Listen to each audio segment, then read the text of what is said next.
Come and visit the new Ajib Bank today. Ajib is the only Islamic bank in the Gambia. We offer Sharia compliant services, products and financing modes. Ajib have invested in ultra-modern technology in the state-of-the-art core Islamic banking software IMAL. Ajib ATMs are located in our branches at Banjul, New Joshuan, Brikama, Basse, QCell head office and Brisubi turntable. You can check your balance, withdraw cash, get your mini statement and much more. Ajib also provides 24/7 internet banking, which offers you the comfort of banking from your office or your homes. Come and visit the new Ajib Bank today and enjoy our services delivered by a team of banking professionals. For a limited time, you can get an Ajib ATM card absolutely free. For more information, contact us on 346-6666 or 327-7777. Ajib, your partnership bank.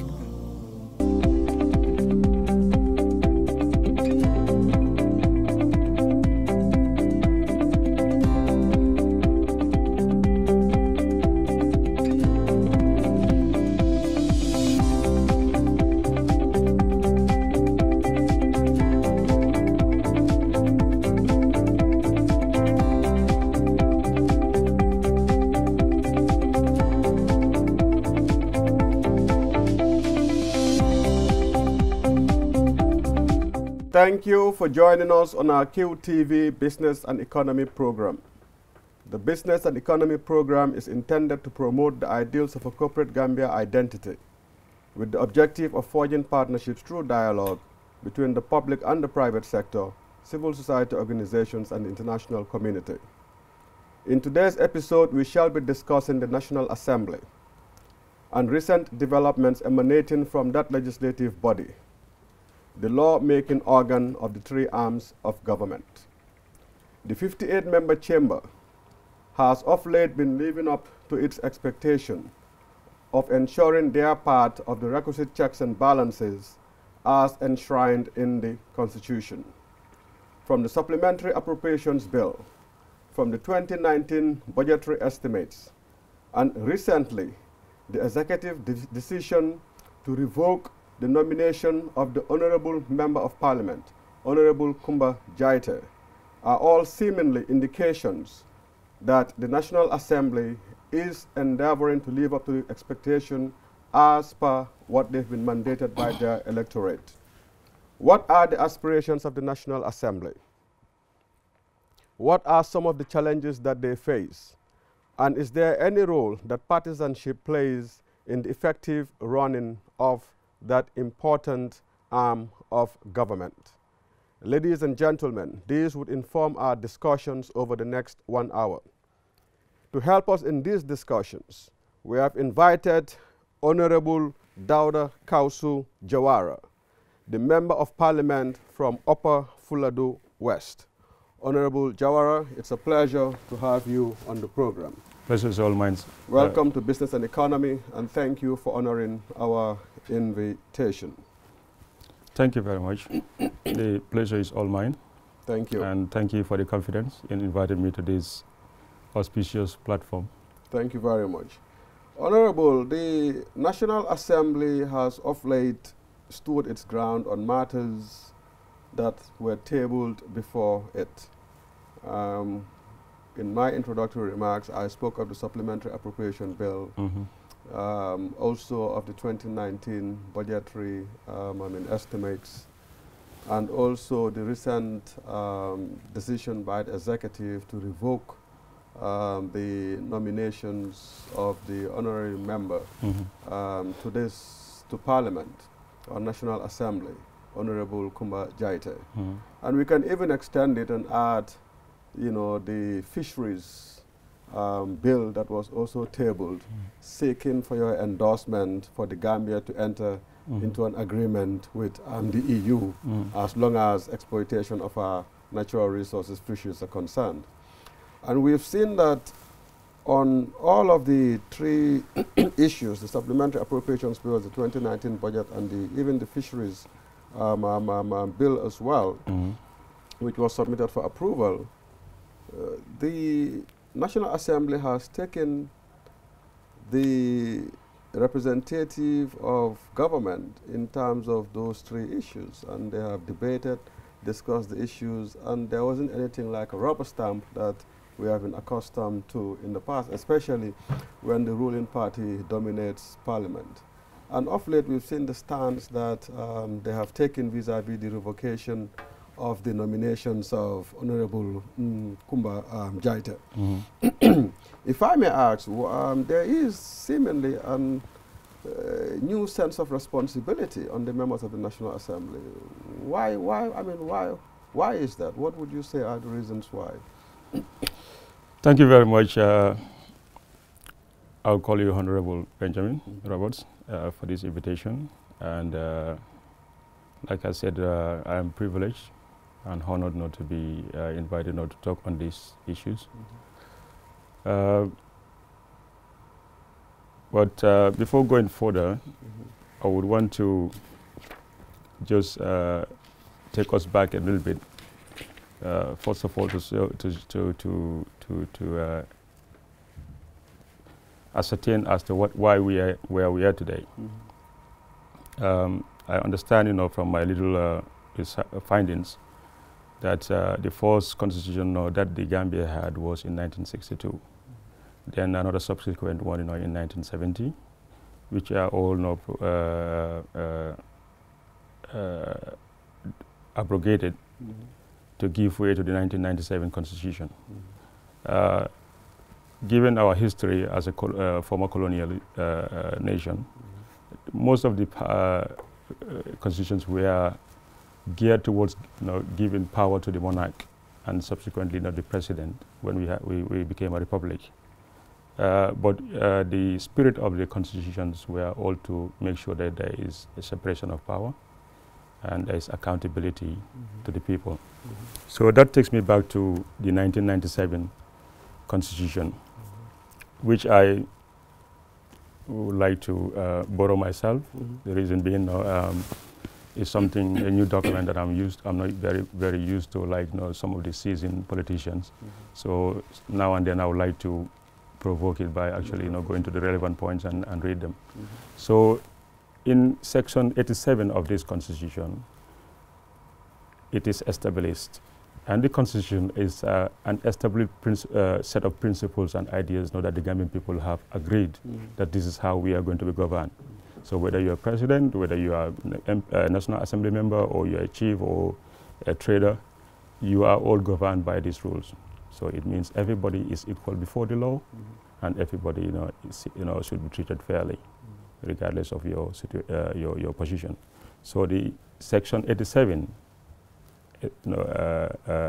gives powers for there to be a National Assembly. And section 88 of the same constitution went further to give how this National Assembly is going to be comprised of in terms of representation. And there it indicated that we are going to have 53 constituencies demarcated by the Boundaries Commission, but also another 5 nominated members, which powers is vested to the president to nominate them. Before going further, because I think the constitution covers the National Assembly in a quite a range from section 87 to somewhere around the section 109 or 119. So the roles of National Assembly members and everything else is captured there. But more important in this point is that section 112, which I would read if you don't mind. Yeah, go ahead. Tells you quite easily why the National Assembly and what the role of the National Assembly should be, National Assembly member should be. And it is here, it says in section 112, the responsibilities of members. The responsibilities of the members of the National Assembly shall include the following. A, all members shall maintain the dignity of the National Assembly, both during the sittings of the National Assembly and in their acts and activities outside the National Assembly. So this is a very fundamental responsibility that every member should keep at the back of your mind. But even further to say, and this is the most important part, in section 112B, to say all members shall regard themselves as servants of the people of the Gambia. And this is from any conduct which they seek improperly and to enrich themselves and or alienate themselves from the people. And shall discharge their duties and functions in the interest of the nation as a whole, and in doing so shall be influenced by the dictates of conscience and national interest. So I don't think I need to go further to decode these facts, that it is the duty of every National Assembly member to desist from any improper way that would put the Gambian people, deprive the Gambian people of their dues.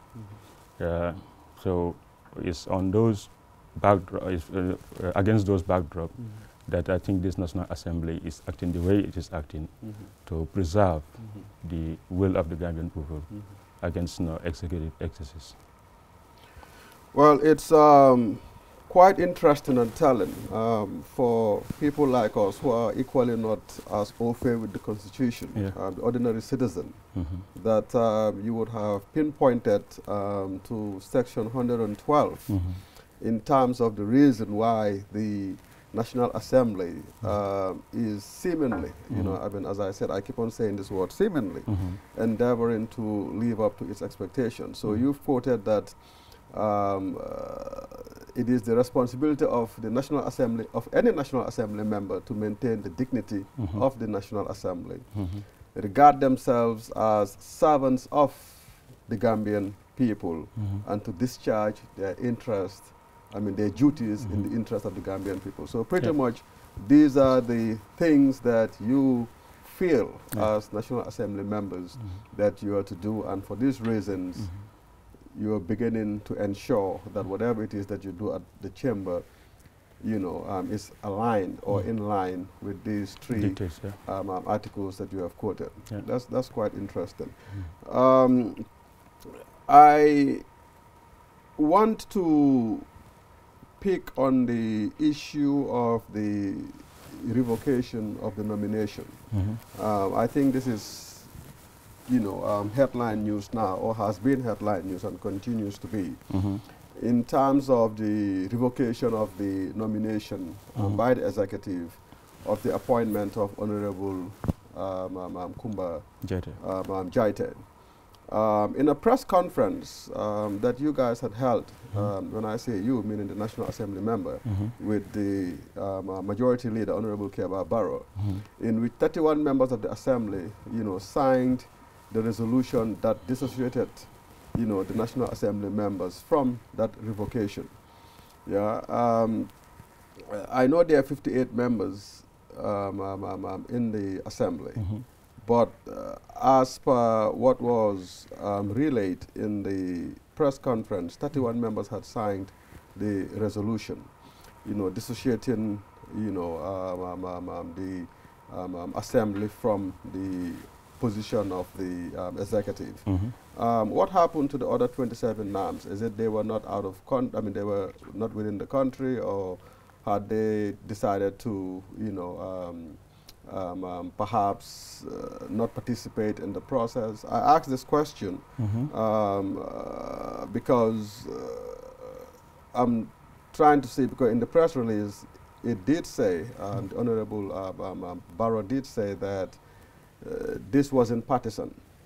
So meaning that, all the parties that comprise, the national political parties that comprise, the political parties that comprise, the Assembly had given their support in this. So what happened to the other 27 members? They opted not to vote, or they happened not to have been sitting at the time that this press conference was to hold? Okay, thank you very much. So here is the thing. First, we have to know what the resolution is. This is not a resolution. Okay. I have not yet seen myself the copy of the press brief, but I will take it as a slip of the tongue, or maybe the concept of our standpoint on this issue said as a resolution. And maybe, yes, but I see more of like, in a legal term, an injunction, trying to stop the process from going further until we sit next as a plenary to be able to address this issue and come up with a resolution to where we stand as a National Assembly member and advise the President accordingly. So that's how I say it. It is all party caucus. It is very non-partisan. The point of contention was about how we go about this. I have not seen one National Assembly member who came up to say that this is going to stick. No, that's not the point of contention as far as I'm concerned, and as far as I have seen so far. It's not a matter of whether we allow we all accept this issue or not. It's a matter of how we go about it. That is the issue at hand. Yes, because it's not all the National Assembly members who were present that day at the National Assembly. So even though we are 58, I think you have to count the Speaker and the Deputy Speaker who should be a neutral person in this particular issue. But we had an all-party caucus comprising of, I think, every party in the National Assembly, the all 7 parties were represented. But there we had our differences on how to go about this. A good majority said we should actually give a press brief and inform the executive of our standpoint on this issue. Out of 31, I'll say a good 25 agree that this should be the course of action. Now, there are others who raise concerns about why they think we should not go and seek legal opinion before doing so, or see the letter first before acting upon it. So in the press conference, yes, the majority were there from one party, but you will see there was a mix. But I can tell you, there are more behind behind the screens who are with us on this, and they are not from one party. Okay. Having said that, you see, these are very, what they call teaching stages as a National Assembly. You cannot have 7 political parties and an independent candidate, all coming from different political ideologies and from different walks of lives and backgrounds and educational backgrounds and all whatnot, to come and build a team and have an understanding without these dialectical contradictions. They will happen. But this is where we build our strengths from. Going back to history, you see, even like, for example, my religion, Islam, is strong and is going stronger every day, but there are contradictions from different, how would I call it, quarters. Okay. So again, any forum or any political party will have its own internal contradictions between members, and it's beautiful. It should be tolerated. It should be promoted, because this is the beauty of, in fact, this is the beauty of our democracy. Where you have different divergent ideas, opinions coming to play, to come finally to an understanding. And I believe we'll get to an understanding, because I believe every single member in the National Assembly have that conscience and have that conviction that they represent the greater good of the nation. So if I hear you right,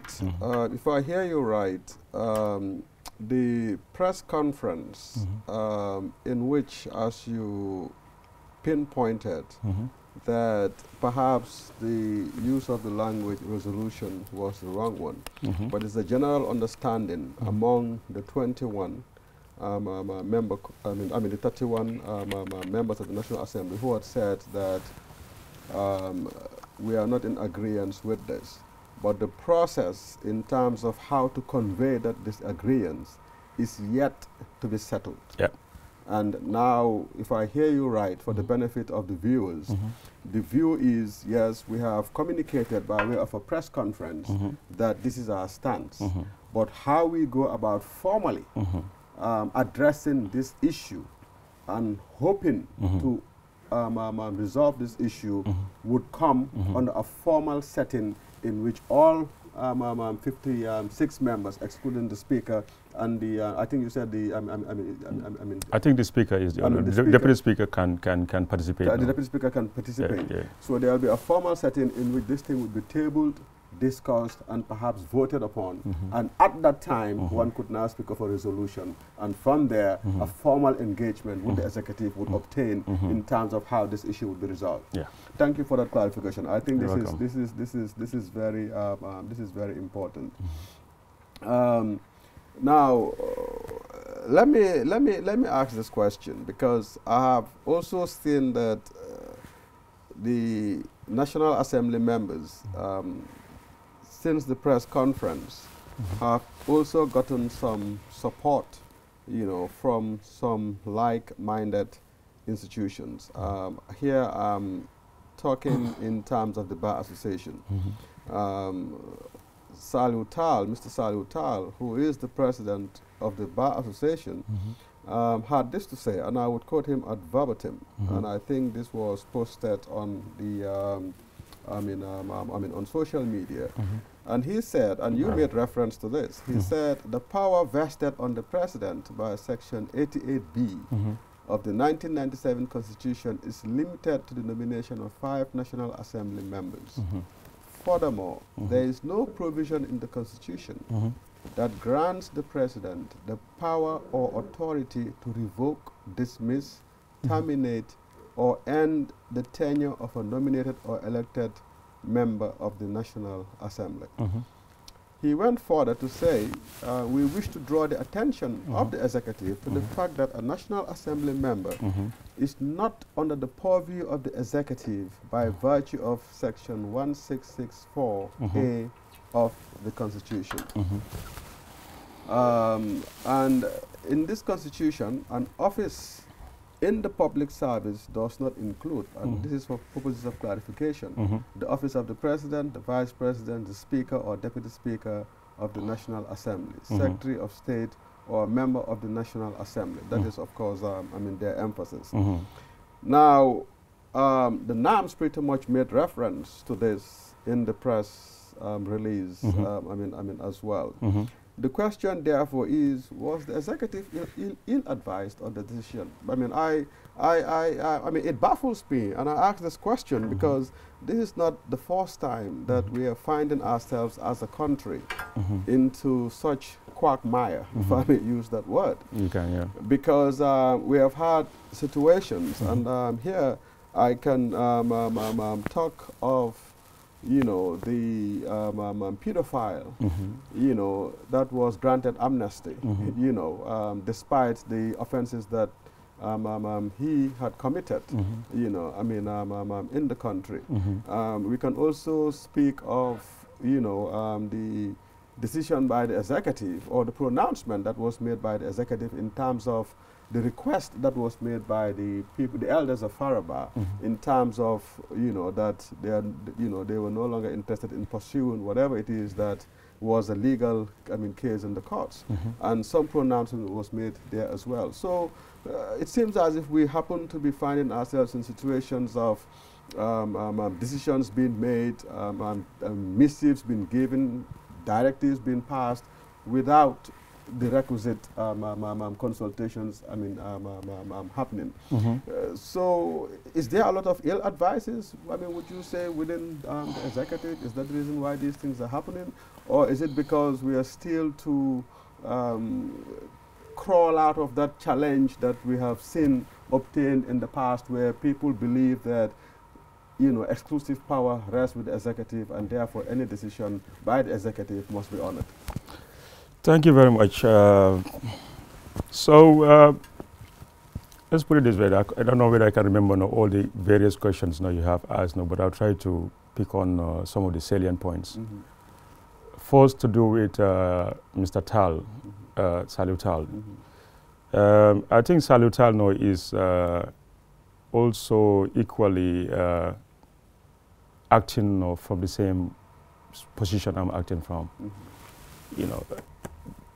This constitution is our own, and is the duty of every Gambian, regardless of your position or capacity, to defend this constitution. Because failing which, you are undermining your own democracy. And a wise man once told me that there's this rhetoric about we need strong institutions. No, we need strong institutions. But he doesn't believe that. He believes, no, we need no strong men in strong position in institutions. Because sometimes, no, institutions have all the provisions and all the powers, but the people who man them fail to adequately, implement the law as the law dictates. So Saliu Tal, as we all know, his standpoint on promoting and protecting our democracy, I am not at all surprised when I saw the press brief from the Gambia Bar Association. But behind Saliu Tal are so many other strong men and women who equally share the same viewpoint. And I think that should be nurtured. That should be promoted across boards. Let's look at it this way. I once saw I think a caption. Is it John Wayne? Who once said that if you allow unlawful acts to go unpunished, you are promoting a land of men rather than a land of law, a government of men rather than a government of law, and that becomes a failed state. If things like this are happening now, I cannot talk much about the Faraba issue or the Philadelphia, because I think the matters are in court. But I can talk on a general matter, yes, which is fine. We have all the rules and regulations that should govern us. We have the laws. There is a rule of law in this country. Let that prevail. And if that prevails, nobody is going to be blamed. Should anybody be found wanting by the law, should face the repercussions. But that is their doing. It's nobody's doing. If we don't allow this to happen, then what we are allowing is we will interfere with the law, and then we become an ungovernable country. And God forbid, nobody wants to see that happen. Not now and not later. So that being said, I think the problem here is that we need to advise each other. We can learn from our mistakes. I'm not perfect myself, and I don't take these things personally. A guy once told me that he thinks I'm getting too personal with this. I said, would that be the case when Solo Sandeng went to Westfield to ask for electoral reforms? Was he personal with the Yahya Jammeh? No, I don't think so. Was it the case when other freedom fighters around the world and political activists it's not personal. And even that particular person who was advising me that was once jailed for acting abruptly I don't know where in a public space to try to fight for democracy during the Yahya Jammeh issue days. It wasn't personal. He was a patriotic Gambian who thought it was necessary for him to stand and defend the democracy we should be enjoying. And so these are not personal to me. These are more of like the duty I am entrusted with as a National Assembly member.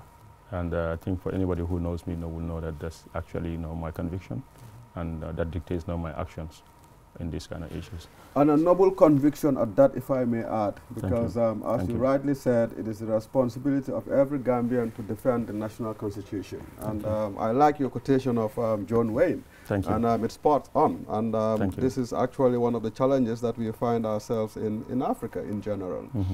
Because of the fact that we allow people to personalize the law, this is why it is very difficult for us to move as a country, and as a continent as well. But I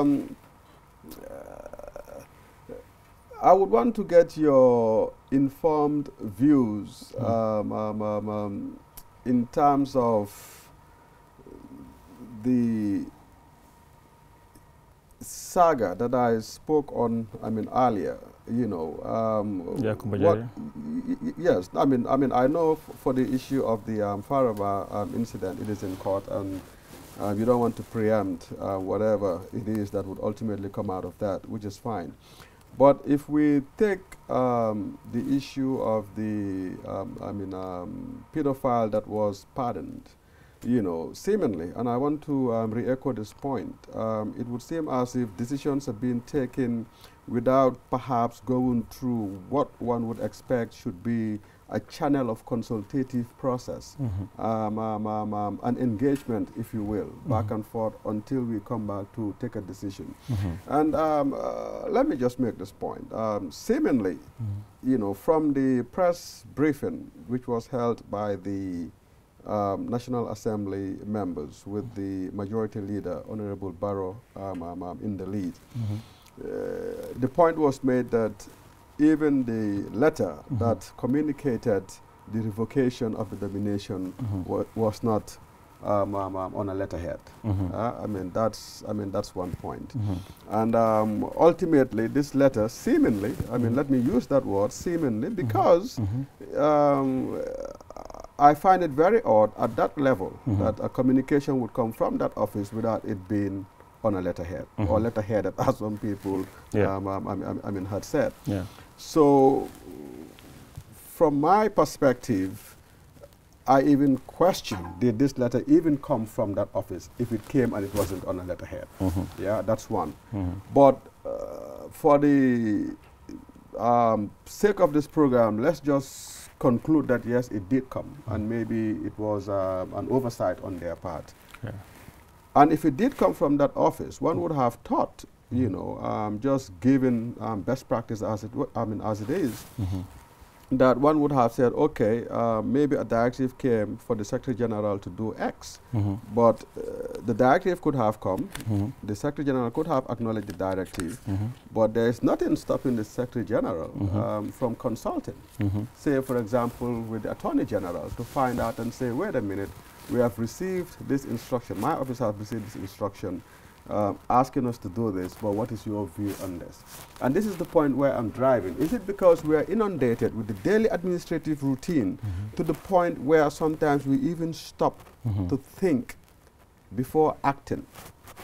And I think that this is something that perhaps we need to be doing in the civil service to a greater degree than what we have been accustomed to, because if not, we find ourselves in such challenges. And it is not good for the reputation of the country.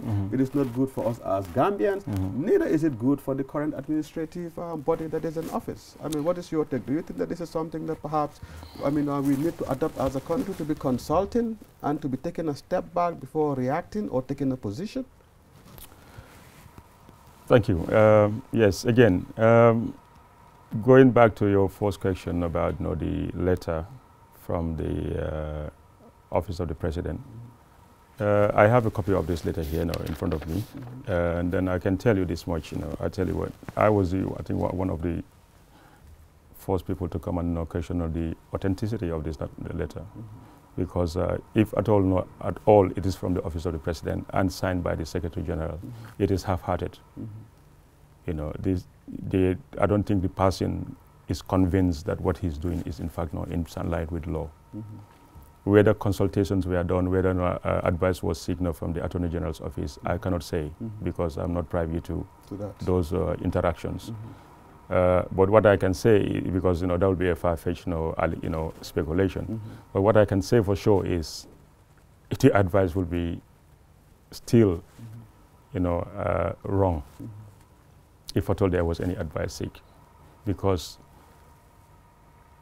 like the case of the ministers or public appointees, the president will always state where he is driving his powers from to revoke their nominations or their appointments.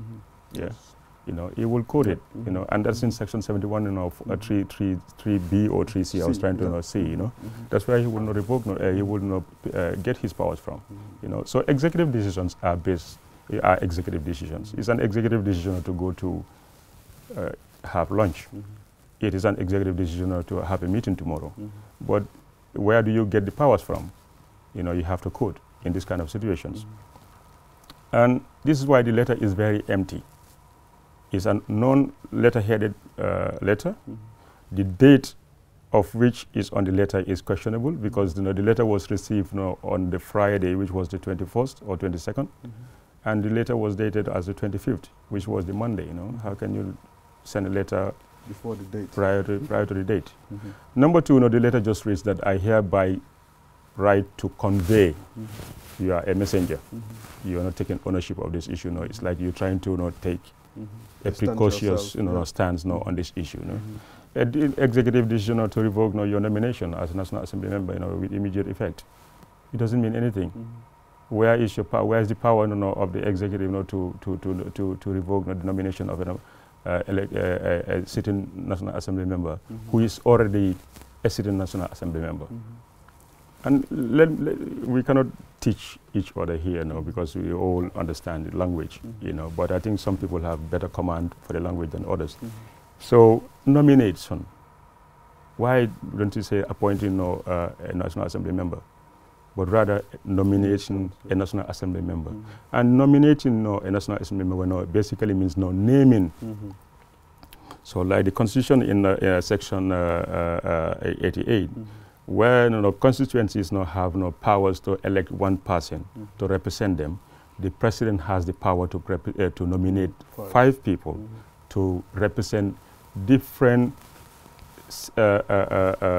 groups of our society, be it the disabled, be it the civil society organization, be it the women and youths, be it the diaspora, or from other interested minorities exactly in society, who should be represented among these 53 people. So he will nominate 5 people to say, these are my chosen guys, but it is up to us, the National Assembly, to accept those nominations. And that is very much covered in our standing orders. So the president doesn't have a power to make somebody a National Assembly member. So neither does he have the power to revoke your membership of the National Assembly. The only time he can revoke your nomination was the day he decided that, no, I'm going to make Mr. Roberts a nominated member, until the day you came to Parliament and we accepted your nomination.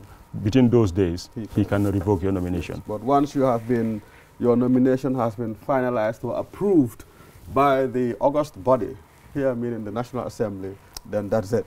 That's it. Yeah. And I tell you what, you go to again, in section,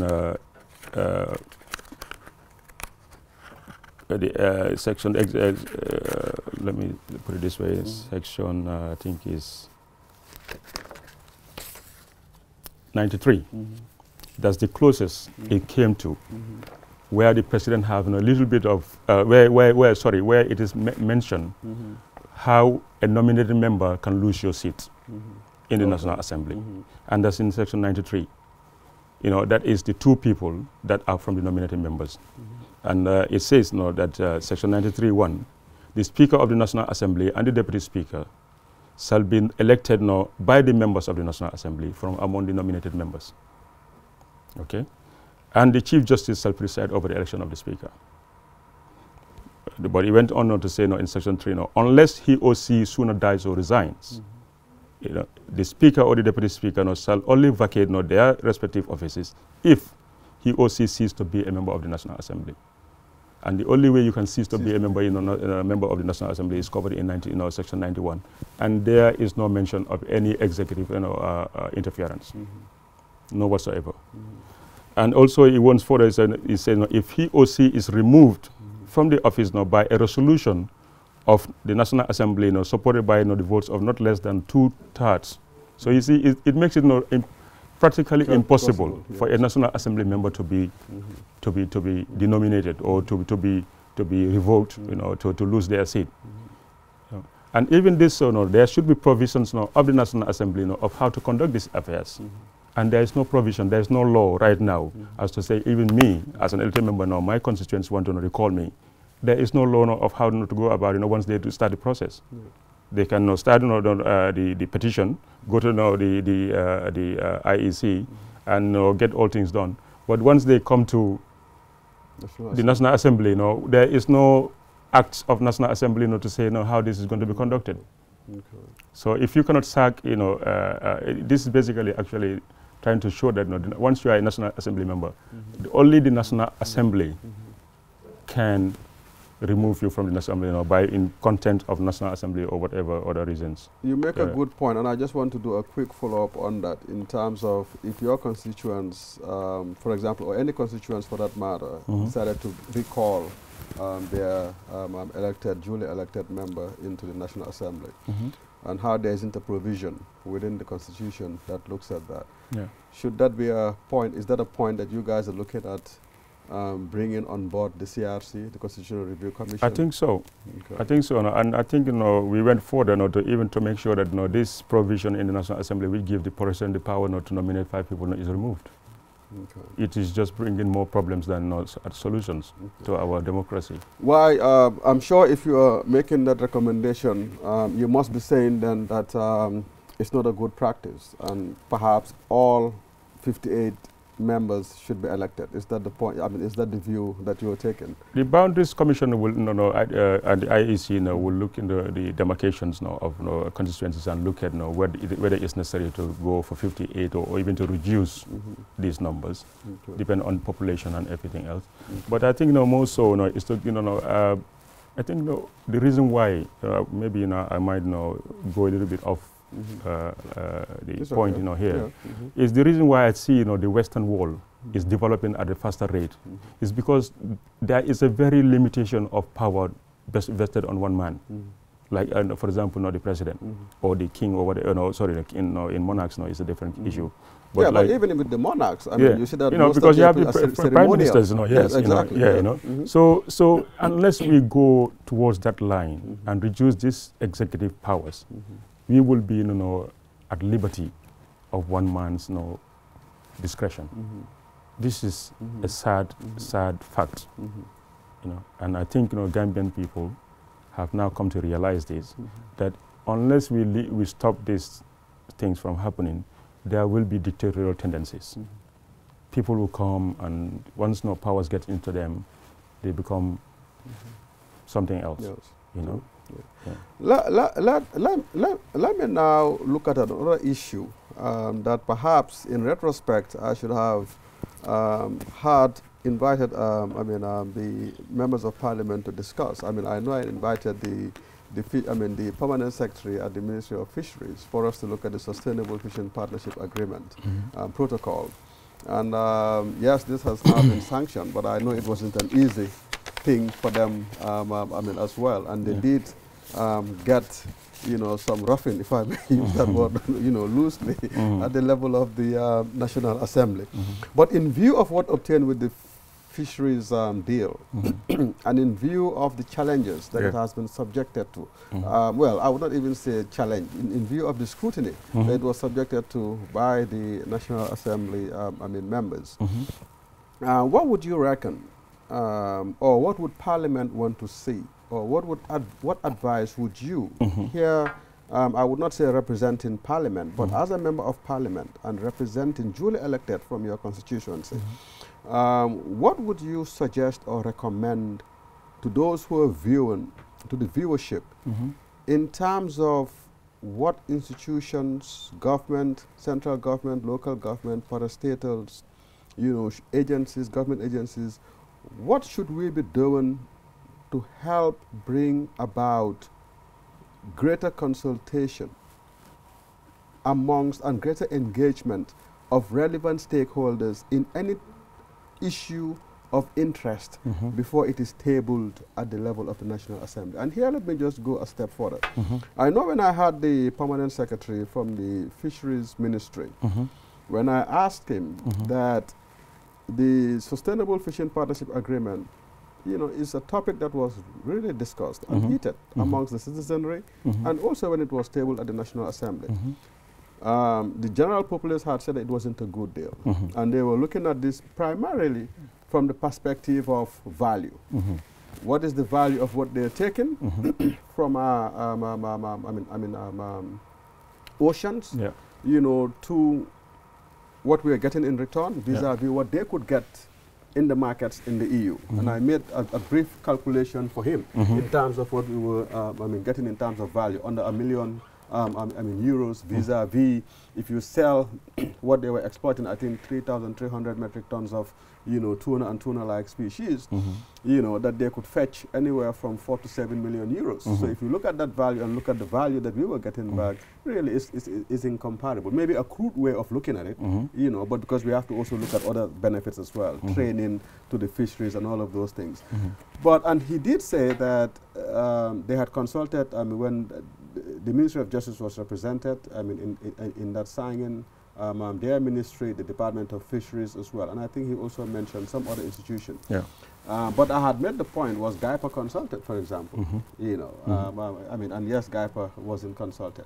So what would you advise, us as a country to be doing before we table such things to the level of the National Assembly? Because I'm sure you guys would want to see more consultation, more engagement, more support for such things before it is brought to your chamber for discussion and approval.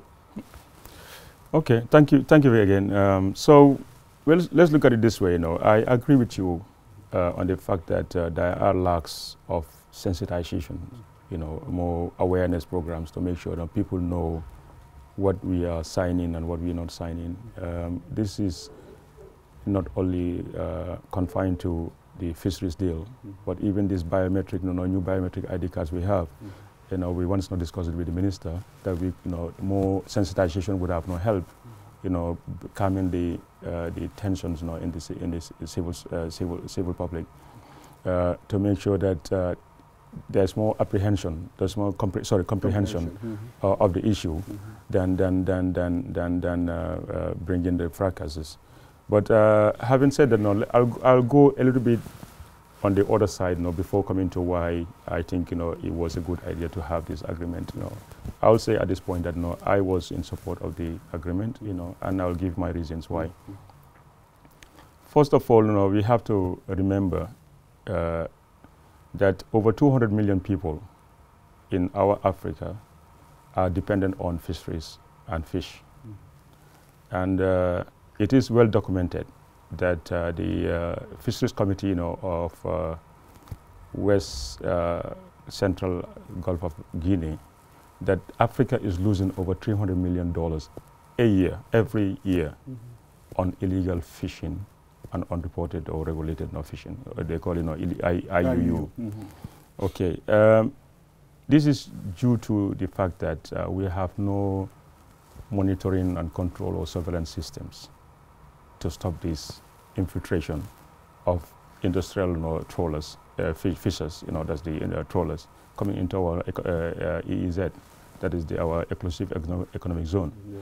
So this also does not include the destructions they are doing to our coral reefs, our resources, our fish stock in our zones.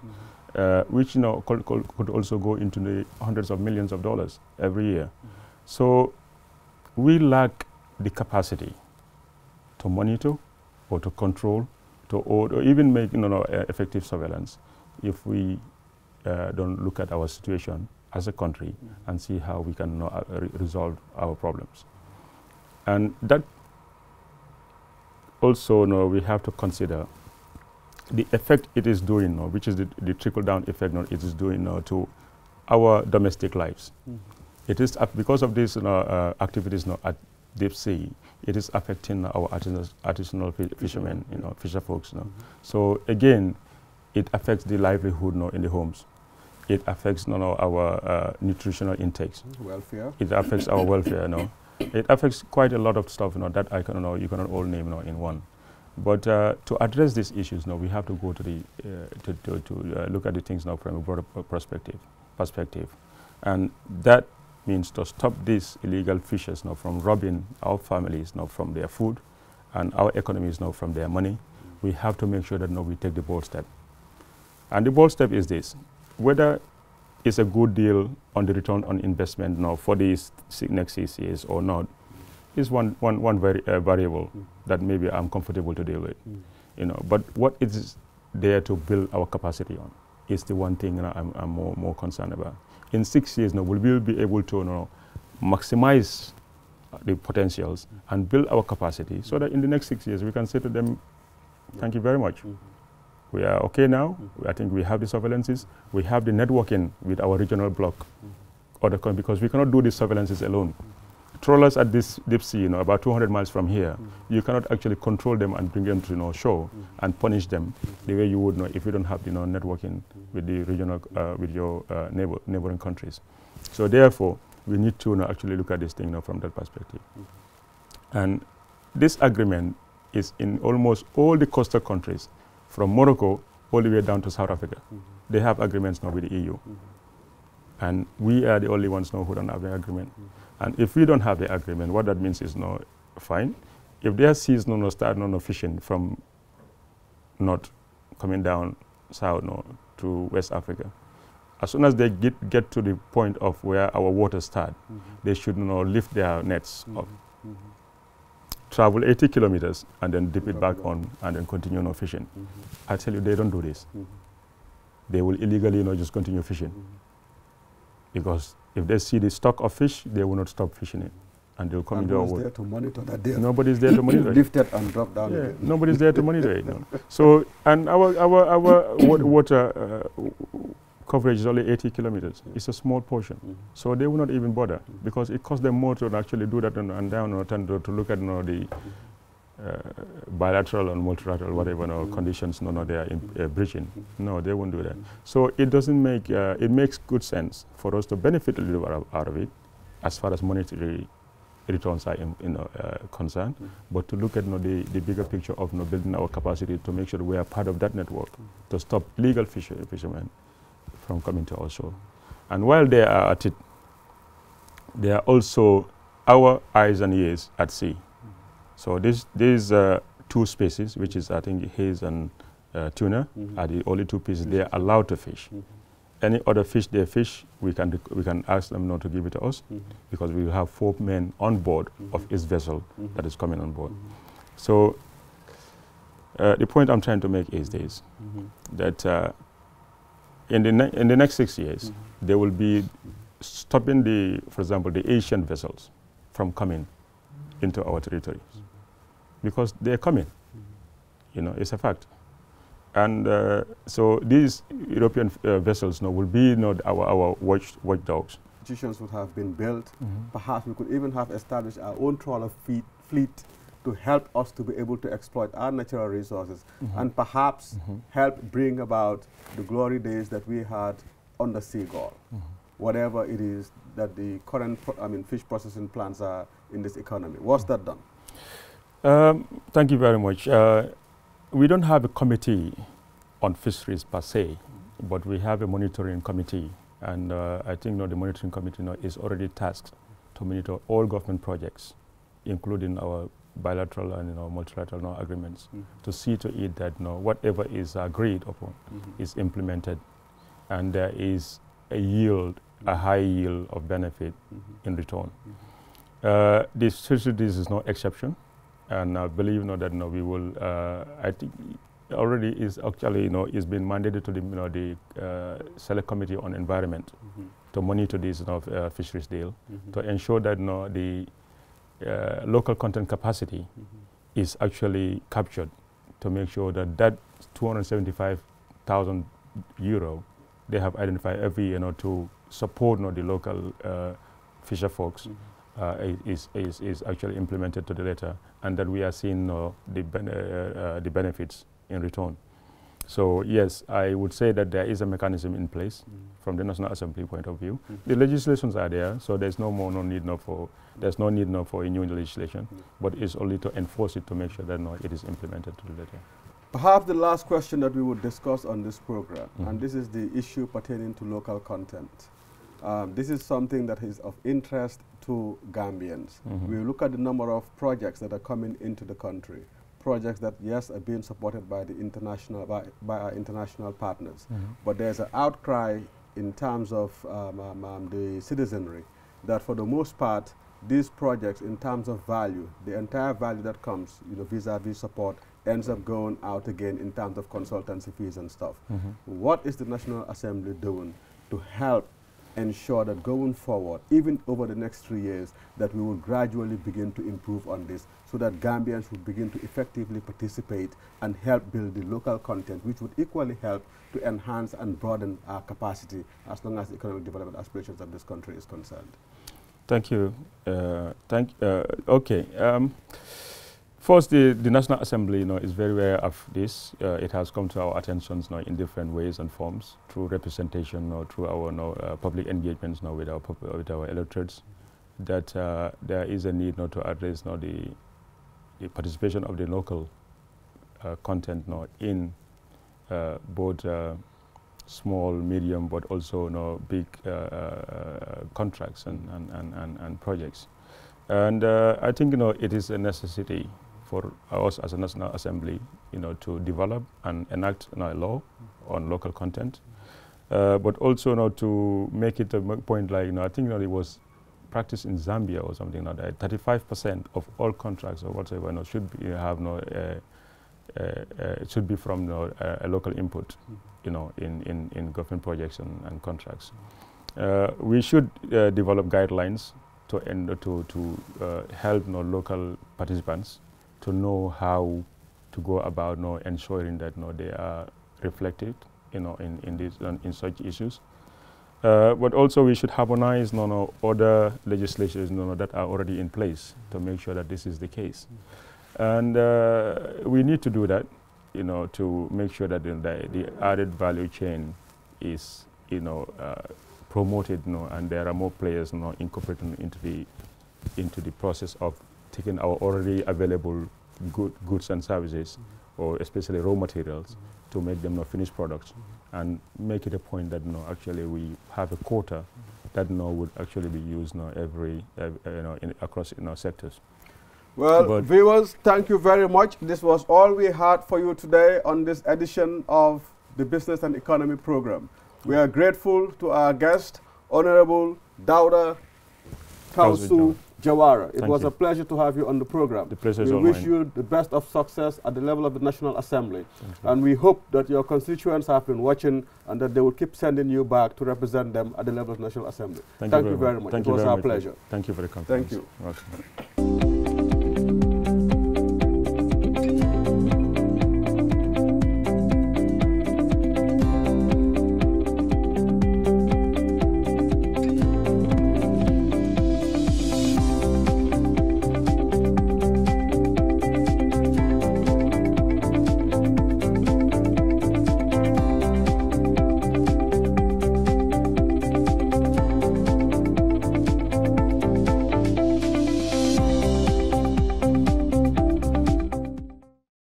Come and visit the new Ajib Bank today. Ajib is the only Islamic bank in the Gambia. We offer Sharia compliant services, products and financing modes. Ajib have invested in ultra-modern technology in the state-of-the-art core Islamic banking software IMAL. Ajib ATMs are located in our branches at Banjul, New Joshuan, Brikama, Basse, QCell head office and Brisubi turntable. You can check your balance, withdraw cash, get your mini statement and much more. Ajib also provides 24/7 internet banking, which offers you the comfort of banking from your office or your homes. Come and visit the new Ajib Bank today and enjoy our services delivered by a team of banking professionals. For a limited time, you can get an Ajib ATM card absolutely free. For more information, contact us on 346-6666 or 327-7777. Ajib, your partnership bank.